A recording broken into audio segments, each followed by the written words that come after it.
피곤한 가운데서도 수요 기도를 기억하고 이 시간에 주님 앞에 머무른 여러분들은 하나님께서 사랑하시는 귀한 종들일 뿐만 아니라 여러분의 기도에 하나님이 넉넉하게 응답해 주실 줄로 믿습니다. 그래서 오늘 이 말씀들을 잘 들으시면서 여러분의 문제 가운데에 하나님의 음성이 들려지면 그 음성 붙들고 여러분의 인생이 승리하는 쪽으로 나아가는 그런 은혜가 있게 되기를 바랍니다.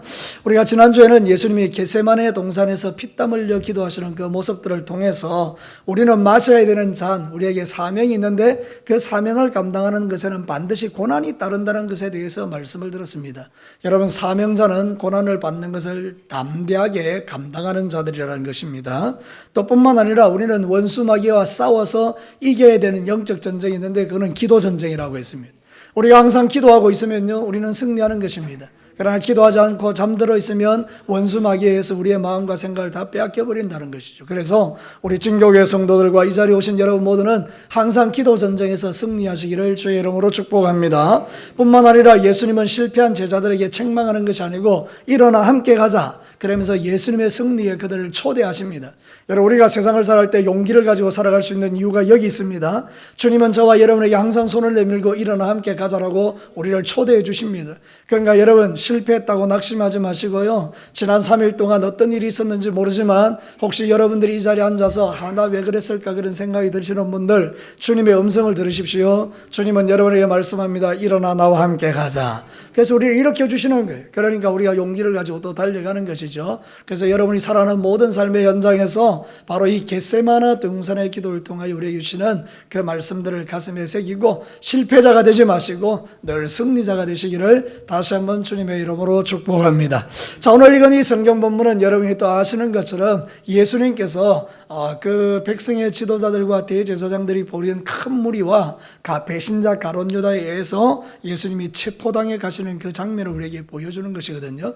근데 여기 보면 예수님의 생각, 하나님의 생각, 우리의 생각, 인간의 생각이 막 충돌되는 현장들이 보여요. 그래서 이 말씀들을 가지고 내 생각과 하나님의 생각이라는 주제로 여러분에게 하나님의 말씀을 전하려고 해요. 우리가 살아가는 이 삶의 현장도 항상 이 두 생각이 충돌되거든요. 그때 우리는 항상 선택을 해야 됩니다. 내 생각이 아니라 누구의 생각요? 하나님의 생각을 선택할 수 있는 지혜가 필요하다는 거예요. 그래서 오늘 이 말씀을 통해서 그런 시각이 저와 여러분에게 열려지기를 바라는데요. 자, 첫 번째 우리 하나님의 음성 들어보겠습니다. 같이 한번 읽어볼까요? 예수님을 바라보는 시각을 내 생각 대신 하나님의 생각으로 교정하라. 여러분, 오늘 성경 본문에 보면 예수님을 바라보는 시각이 좀 다르죠. 여러분, 우리 하나님은요, 이 예수님을 이 땅에 구세주로 보내신 줄로 믿습니다.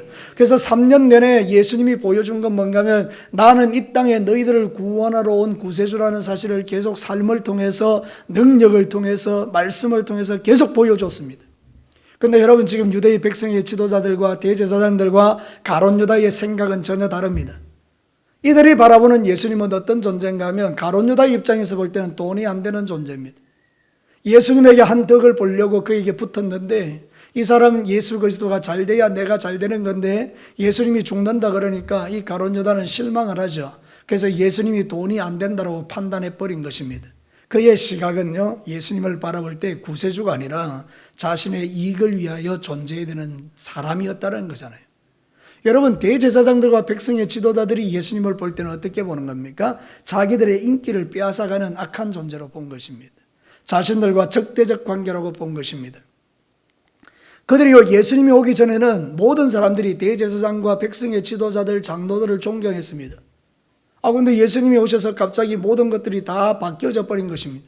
사람들이 진짜를 막 따라가기 시작하니까 이들이 점점 불안해지기 시작한 것입니다. 저 존재는 나의 인기를 빼앗아가는 존재구나, 이렇게 된 거예요. 그러니까 예수님을 바라보는 이 시각 자체가 완전히 잘못돼 버린 거죠. 하나님은 예수님을 이 땅에 구세주로 보내줬는데 예수님을 구세주로 바라보지 않고 그저 인간적인 시각으로 바라보니까 결국 예수님을 십자가에 죽이고 체포하는 칼과 몽치를 들고 오는 그런 자세들을 보이게 된다는 것입니다. 여러분, 그래서 사람의 생각과 하나님의 생각이 이렇게 다른데요, 성경은 우리에게 이렇게 권면해요. 로마서 8장 5절과 7절까지 한번 보도록 하죠. 육신을 따르는 자는 육신의 일을, 영을 따르는 자는 영의 일을 생각하나니 육신의 생각은 사망이요 영의 생각은 생명과 평안이니라. 같이 한번 읽어볼까요? 육신의 생각은 하나님과 원수가 되나니 이는 하나님의 법에 굴복하지 아니할 뿐 아니라 할 수도 없음이니라. 자, 오늘 이 성경 본문이 명확하게 보여주는 지점이 바로 이것이죠. 육신의 생각을 가지고 있는 가룟 유다, 육신의 생각을 가지고 있는 대제사장, 육신의 생각을 가지고 있는 백성의 지도자인 장로들은 결코 하나님의 뜻에 굴복할 수 없는 겁니다. 왜냐하면 그들에게는 하나님의 생각을 볼 수 있는 눈이 없었기 때문입니다. 지금도 마찬가지입니다. 우리가 영적인 눈이 열리지 않으면 우리는 다 내 생각을 가지고 신앙생활하기가 쉽습니다. 그래서 여러분이 주인 되고 여러분의 생각을 가지고 교회를 좌우하려고 하는 것입니다. 교회는 하나님의 생각대로 움직이는 곳이 교회인 줄로 믿습니다. 그래서 우리는 하나님의 생각을 따라 움직일 때 우리의 삶이 바뀐다는 거예요. 여러분, 육신의 생각을 가지고 주님을 바라보니까 어떻게 됩니까? 백성의 지도자들은 칼과 몽치를 가지고 예수님을 잡으러 오는 것입니다. 가룟 유다는요, 그 캄캄한 밤에 누가 예수님인지 모르지 않습니까? 그러니까 이 가룟 유다는 정확하게 예수님이 누군지를 아니까 그에게 가까이 가서 키스를 하는 겁니다. 그러면 사람들이 와서 저게 예수구나 하고 잡아가는 거죠. 이렇게 딱 보면 그 마음에 있는 그 악한 생각들이요, 하나님의 생각과 전혀 다르게 움직이고 있는 것을 볼 수가 있죠. 여러분, 우리의 시각은 예수님에 대해서 정확해야 됩니다. 성경은 우리에게 예수님이 어떤 분인지를 보여주고 있어요. 시몬 베드로의 고백이 정확한 고백입니다. 마태복음 16장 16절, 우리는 너무나 이 말씀을 좋아합니다. 같이 한번 읽어볼까요? 시몬 베드로가 대답하여 이르시되 주는 그리스도시요 살아계신 하나님의 아들이시니이다. 믿으시면 아멘입니다. 이게 우리의 신앙 고백이에요. 예수님은 우리의 주님이십니다. 예수님은 그리스도십니다. 살아계신 하나님의 아들입니다. 이 중심에서 흔들리지 않아야 됩니다. 우리의 인간적인 생각을 가지고 주님을 보는 게 아니에요. 성경이 말하고 있는 예수님을 말씀대로 바라보는 거예요. 예수님, 당신은 나의 주인이십니다. 여러분, 가만히 생각해 보면 이 말씀 하나만 가지고도 여러분이요, 신앙의 칼날을 결정할 수 있어요. 여러분, 주라는 말이 뭐죠? 주인이라는 말이에요. 나는 뭐라는 말이죠? 예수님이 주인이라고 고백되는 나는 누구죠? 종이란 말이에요. 그런데 우리는 어떻게 고백하죠? 예수님을 나의 뭐로 보는 거예요? 종으로 보는 거예요. 내가 주인인 거예요. 예수님을 이래라 저래라 명령하는 거죠. 그래서 예수님이 뜻대로 안 하면 막 기분 나빠하는 거예요. 왜 예수님 안 도와주냐고 막 이런다고요. 여러분, 그런 게 아니라는 거예요. 진짜 우리가 예수님을 주로 고백하면 우리는 주인의 명령에 관심이 있는 거예요. 주인이 말씀하시는 데 관심이 있는 거예요. 여러분의 관심에 관심을 갖고 예수님을 땡기는 게 아니고 예수님이 가지고 있는 관심에 내가 거기에다 집중하는 거예요. 그게 신앙이라는 거예요. 그래야 우리가 예수님을 배반하지 않습니다. 오늘 내 생각과 하나님의 생각의 차이가 바로 이런 부분이라는 거예요. 예수님을 잘 모르니까 내 생각대로 예수님을 판단해서 저 돈도 안 되는 것 뿐만 아니라 저건 내 인기를 빼앗아가는 것. 우리로 말하면 이런 거예요. 예수님을 바라보면서 나한테 도움이 안 되면 얼마든지 배신할 수 있는 분으로 여긴다는 거예요. 여러분, 만약에 여러분 극단적인 예를 한번 들어봅시다. 정말 극단적인 예입니다. 여러분이 예수 그리스도를 믿고 나서 예수님이 기도 응답을 하나도 안 해줘도 예수님 믿겠습니까? 나는 이런 반응을 기대하지 않았습니다. 여러분, 정말 그래요. 한번 더 생각해 봐요, 진짜. 여러분이 진짜 극단적으로 내가 표현한 그런 일이 일어나지 않습니다만은 예수님이 진짜 내 기도를 하나도 안 들어줘도요, 우리는 주님을 믿어야 하는 거예요. 내가 구원받았다는 그 사실 하나가 모든 기도 응답을 다 커버하고도 남는 거예요. 내가 오늘 말씀을 이렇게 이제 여러분에게 선포하기 전에 이 강다생에서 기도를 막 하는데요, 갑자기 그런 생각이 떠오르는 거예요. 야, 진짜 예수 안 믿었으면 뭐 어떨 뻔했나? 여러분, 지옥에 떨어지죠. 이야, 영원한 지옥이에요. 끔찍한 거예요. 이게 상상을 초월하는 거예요. 여러분, 내가 예수 믿은 것은요, 이거는 정말로 말로도 할 수 없는 복인 줄로 믿습니다. 안 믿으면 지옥불이라니까요. 지금 지옥은 현실입니다. 현실. 눈에 보이지 않는다고 없는 게 아니라 지금도 여전히 펄펄 끓는 유황불에 수없이 많은 영혼들이 거기 떨어지고 있다고요. 오늘 죽으면 들어갈 때라고요. 근데 저와 여러분은 이 예수 그리스도 때문에 구원받아서 오늘 밤 죽으면 들어갈 영원한 천국이 보장되어 있다는 이 사실 때문에 여러분이 기도가 하나도 응답 안 돼도 괜찮지 않냐 이 말입니다. 말씀의 핵심을 아시겠죠? 그런데 여러분들 어떻게 생각합니까? 이런 엄청난 구원을 받은 우리가 겨우 그거 하나 기도 응답 안 해주면 곧바로 하나님을 향해서 원망을 날리는 거예요. 왜 김 집사 기도는 다 들어주고 나는 안 들어주냐 이러고 막 달라드는 거예요. 그렇죠? 이게 우리의 신앙의 칼라 자체가 그런 거예요. 그러니까 오늘 여러분의 생각과 여러분의 모든 것들을 하나님의 생각으로 바꿀 수 있게 되기를 축복합니다. 우리는 예수님을 주로 고백하는 거예요. 그때 우리는 주님을 팔지 않는 거예요. 배반하지 않는 거예요. 내 뜻대로 안 된다고 그냥 하나님을 향해서 원망하지 않는다 그런 뜻입니다. 참 쉽지는 않겠죠. 제가 말씀을 선포하지만 저에게도 만약 그런 일이 생기면 제 마음속에도 원망이 일어나겠죠. 그러나 우리의 중심의 기본은 내 뜻대로 안 된다고 내가 원하는 예수가 아니라고 그분을 배반하고 파는 그런 신앙생활을 하면 안 된다 이런 뜻이죠. 그것과 상관없이 나 같은 죄인을 구원해 주신 그 하나님 은혜가 감사하여 주님 나는 당신이면 됩니다. 주님 한 분만으로 나는 만족해. 여러분 이 얼마나 기가 막힌 고백입니까? 그런 은혜가 저와 여러분에게 있게 되기를 주님의 이름으로 축복합니다. 오늘 이 성경 본문은 바로 그걸 우리에게 가르쳐 주는 거예요. 예수님이 겟세마네 동산에서 우리에게 보여주셨던 모범이 그거예요. 그 피땀 흘려 기도하신 결과가 뭐냐? 예수님이 내 생각 말고 하나님의 생각대로 제가 하겠습니다. 그렇게 예수님은 굴복하신 거예요. 오늘 이 땅에 수많은 사람들이 그리스도인들이 하나님의 생각에 굴복하지 않고 자기 생각을 계속 고집하기 때문에 신앙생활이 재미가 없는 겁니다. 여러분 앞으로 살아가는 모든 삶의 현장에서 예수님을 바라보는 시각이 교정되기를 주의 이름으로 축복합니다. 주님을 여러분의 삶에 이용하는 도구로 쓰지 마시고 나 같은 죄인을 살려내신 그 하나님의 은혜에 감사하여 나의 전부를 드리기를 결정할 수 있는 그런 믿음의 결단들이 저에게 여러분들에게 있게 되기를 축복합니다. 자, 두 번째 메시지를 한번 들어보겠습니다. 같이 한번 읽어볼까요? 문제를 해결하는 방식을 내 생각 대신 하나님의 생각으로 교정하라. 예수님을 바라보는 시각이 교정되면 문제를 해결하는 방식이 달라지는데 여러분 오늘 이 성경 본문에 보면 문제를 만났을 때 해결하는 방식이 다르죠. 백성의 지도자들과 가룟 유다의 문제 해결 방법은 뭡니까? 예수님을 배반하는 것이고 예수님을 잡아 죽이는 것이 그들의 결정이었어요. 저는 우리의 인기를 빼앗아가는 예수를 죽여야 우리의 인기를 되찾겠다. 이게 문제 해결의 방법이에요. 베드로는 어떨까요? 자기가 모셨던 예수님이 있는데 군인들이 칼 들고 오니까 자기가 칼을 빼어서 말고의 길을 잘라버리죠. 여러분 정확하게 베드로와 말고라고 표현되어 있는 구절이 요한복음 18장에 나와 있어요. 그러니까 베드로가 칼을 빼서 잘라버린 거죠. 그건 자기 방식이에요. 그러니까 주님께서 오늘 너무나 위대한 말씀들을 하시는 걸 봐요. 자, 성경을 한번 다시 돌아가겠습니다. 거기 보면 52절과 53절에 이렇게 이야기합니다. 같이 한번 읽어볼까요?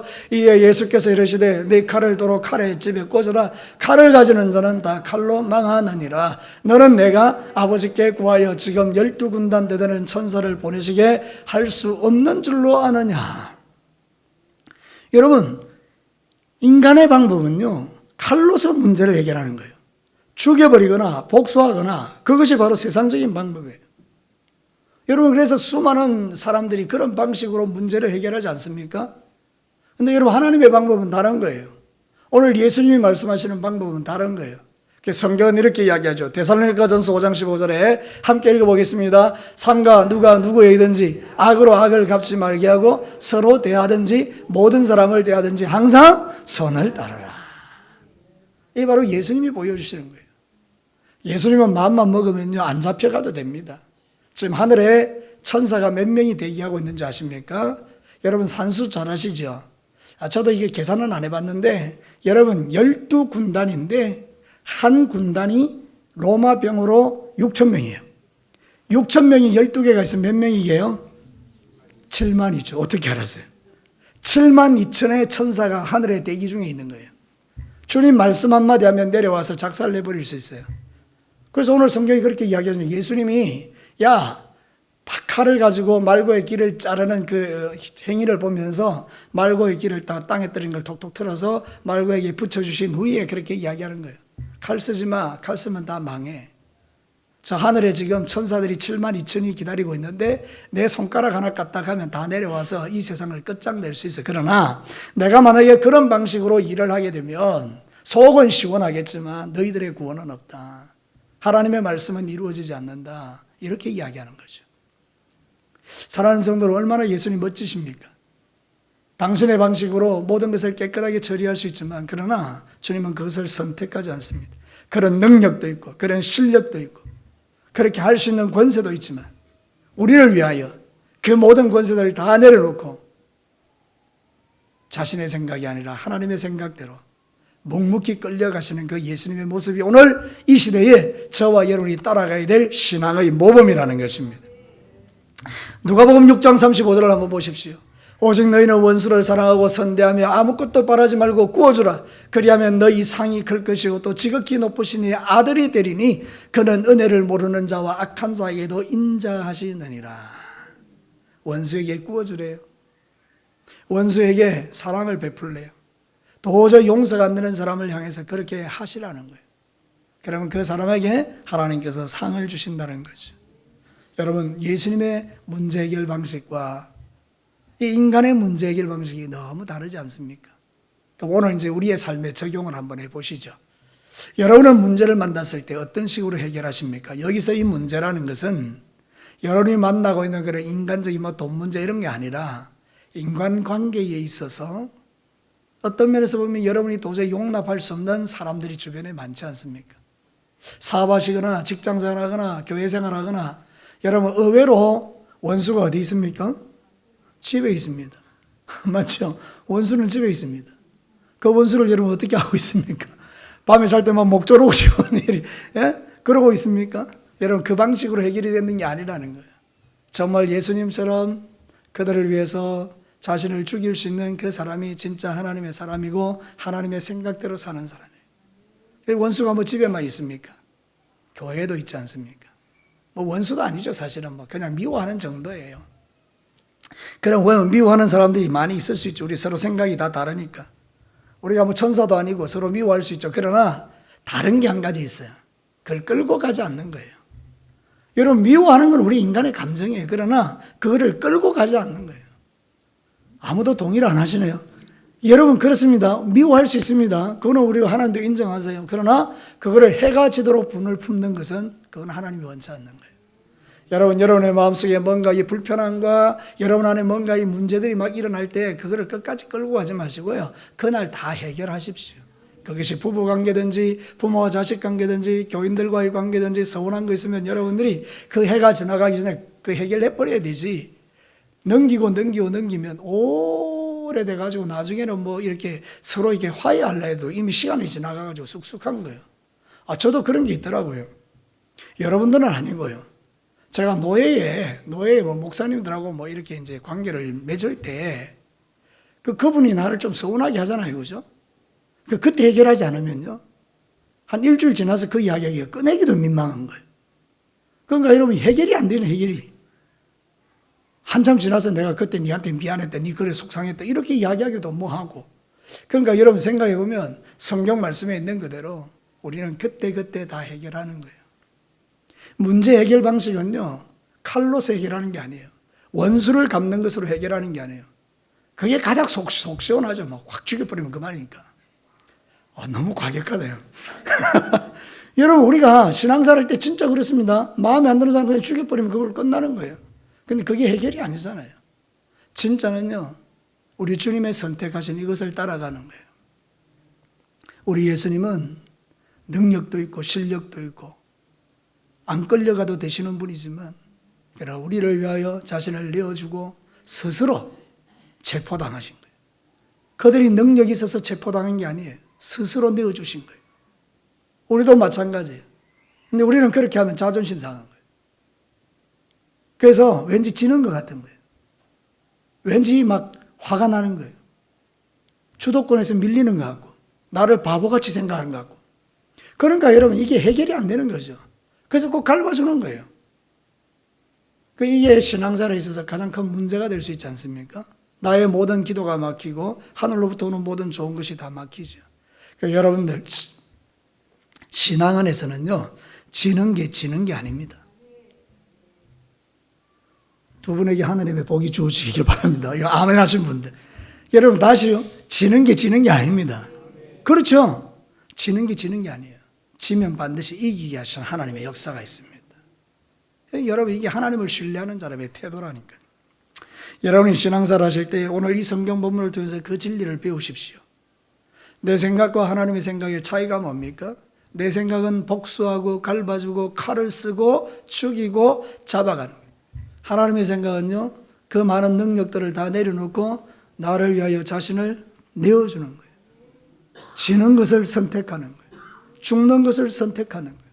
그 나중에 하나님께서 그를 살리시고 존귀하게 만들어 주시죠. 이거는 쉬운 일은 아닙니다. 그렇기 때문에 우리는 기도해야 합니다. 여러분, 이를 위해서 우리를 도와주시는 분이 있습니다. 보혜사 성령님이십니다. 여러분이 지기로 결정하면요, 성령님 도와주십니다. 그리고 나서 우리가 겟세마네 기도를 하는 겁니다. 하나님, 내 감정으로는 도저히 용납이 안 되지만 그러나 주의 말씀이니 내가 그에 순종합니다. 그리고 막 겟세마네 동산의 기도를 막 드리기 시작하면요, 내 마음에 놀라운 변화가 일어납니다. 처음에 기도의 시작은 그를 향한 미움으로 시작됐던 기도가 어느 순간인가 불쌍히 여기는 기도로 바뀌게 되고, 불쌍히 여기는 기도가 바뀌면 내가 불쌍히 여김을 받는 기도로 바뀌어요. 그러면서 주님의 은혜를 알게 돼요. 그래서 여러분, 진짜 하나님의 놀라운 은혜를 깨닫게 돼요.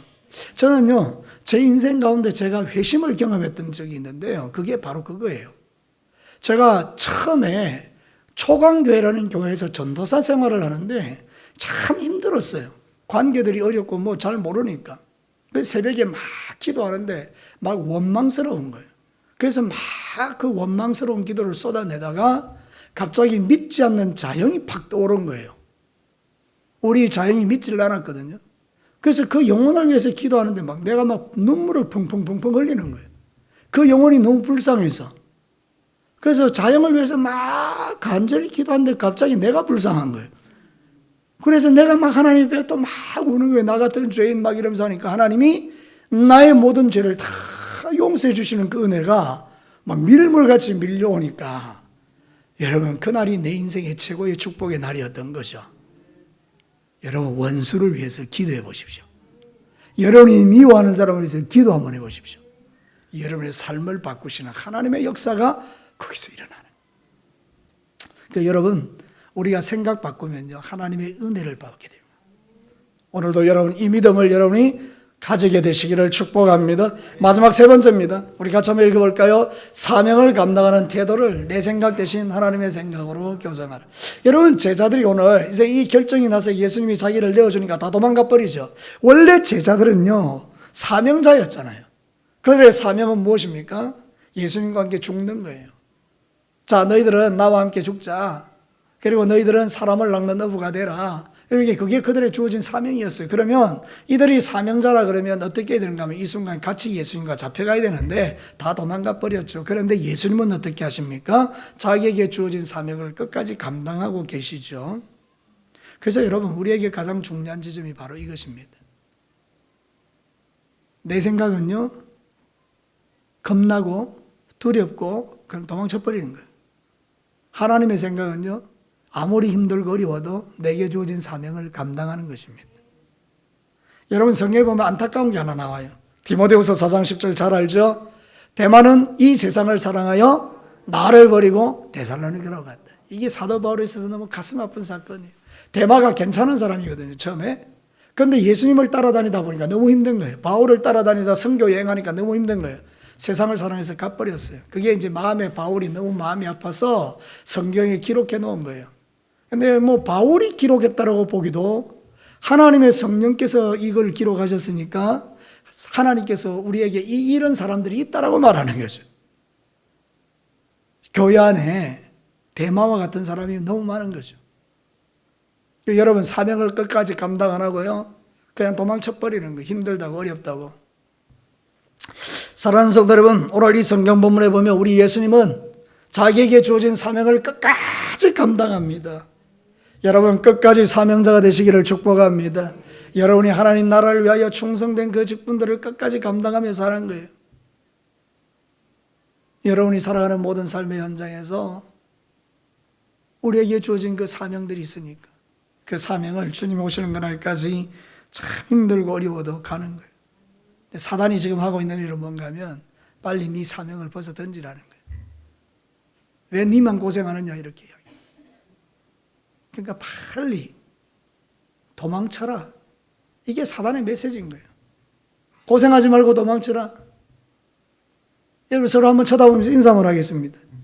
고생하지 말고 빨리 도망쳐라 이렇게 인사 한번 해봅시다. 여러분 그게 우리가 사실은 이 땅에 살아가는데 자주 선택하는 것 중에 하나예요. 오늘도 여러분이 진리를 위해서 선택하는 그걸 말하는 게 아니라 여러분이 힘들고 어렵고 일하기 싫다고 그렇게 하는 거기에 대한 이야기를 하는 거예요. 예수님의 제자들이 다 도망가 버리는데 예수님은 끝까지 자기 십자가를 지고 주님의 뒤를 따라가는 이 멋진 인생, 저와 여러분이 그렇게 살아가기를 축복합니다. 여러분 도망치지 않으면요, 십자가 지고 가시면요, 진리를 사수하고 믿음대로 살면요 반드시 하나님 보생하십니다. 마가복음 10장 29절과 30절 한번 볼래요? 같이 한번 읽겠습니다. 예수께서 이르시되 내가 진실로 너에게 이르노니 나와 복음을 위하여 집이나 형제나 자매나 어머니나 아버지나 자식이나 전토를 벌인 자는 현세에 있어서 집과 형제와 자매와 어머니와 자식과 전토를 100배나 받되 박해를 겸하여 받고 내세에 영생을 받지 못할 자가 없느니라. 결코 손해보지 않는다는 뜻이죠. 오늘도 저와 여러분은 쉽게 포기하는 길이 아니라 주님이 주신 사명을 끝까지 힘들고 어려워도 그 십자가 지고 주님의 길을 따라가기를 결정하는 것이라는 것을 꼭 기억하셔야 합니다. 히브리서 11장의 믿음의 사람들의 특징이 뭔가 하면 사명자들입니다. 노아에게 사명을 주셨어요. 배를 지어라. 너무나 힘든 사명이었어요. 비도 안 오는데 홍수가 뭔지도 모르는 시대에 그 산꼭대기에다가 이 배를 짓는다는 일은 쉬운 일은 아닙니다. 그러나 노아는 그것을 끝까지 감당해냅니다. 라합을 보십시오. 사명자입니다. 여리고성에 있어서 정탐꾼을 숨겨주죠. 자기의 생명이 왔다 갔다는 그 순간에도 그런 받은 사명 따라서 그 모든 일들을 감당하죠. 믿음의 사람들의 특징이 뭔가 하면 사명자라는 거예요. 사명자의 특징이 뭐냐? 어렵다고 도망치지 않는다는 거예요. 여러분 신앙생활 하실 때에 전면승부하시고 믿음으로 돌파하시고 여러분의 맡겨주신 그 귀한 사명 주님 오시는 그날까지 감당하시는 저와 여러분 되시기를 주의 이름으로 축복합니다. 자, 말씀을 마치겠습니다. 오늘 이 성경 본문에 대해서 내 생각과 하나님의 생각이 이렇게 충돌되는 지점들이 나오죠. 자, 그러면 한번 생각해 봅시다. 예수님을 바라보는 시각이 선명하셔야 돼요. 주는 그리스도시요 살아계신 하나님의 아들입니다. 당신은 나의 구원자입니다. 이 시각을 명확하게 가지고 주님의 뒤를 따라가셔야 배신하지 않게 됩니다. 두 번째는 문제를 해결하는 방식이 복수로서 해결되는 게 아니고 칼로 해결되는 게 아니에요. 지는 것을 선택하고 죽는 것을 선택하면 하나님이 다시 살려내시는 그런 복을 우리가 누리게 된다는 것입니다. 사명이 힘들다고 십자가를 벗어던지는 것이 아니라 십자가 지고 주님의 뒤를 따라가면 반드시 하나님이 그 일에 대해서 역사해 주신다는 사실을 기억하시고 우리 예수님이 보여주신 이 모범의 길을 잘 따라가는 저와 여러분이 되시기를 주님의 이름으로 축복합니다. 우리 같이 한번 기도할까요?